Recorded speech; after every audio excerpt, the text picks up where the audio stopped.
How to find Twitter users from contact list. If you want to find your TikTok users from your contact list, then this video is right for you. Make sure you watch this video till the end and to subscribe to our channel for more videos like this. Now let's get into the video. So right now I have already opened up the Twitter and have logged into my account. Once you are logged in, you'll be able to explore to various tweets over here. So it's the first step. You need to tap on your profile at the left upper corner, and here are various options. Simply go for profile, and on the profile you will be able to see this interface.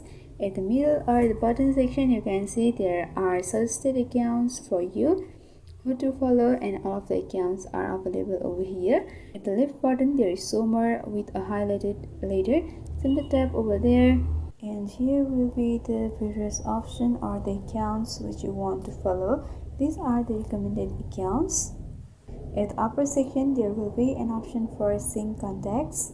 Right now it's unavailable in this screen, but if you see over your screen you will be able to see that option easily. You just have to go for sync contacts, and after that all of the people who use Twitter on your contacts will be placed over your screen, and you just can follow them accordingly. So by this way you can find Twitter users from contact list. So I hope this video was helpful. If you want us to make any tutorial videos on any topics, then you can mention down below in the comment section. Thanks for watching.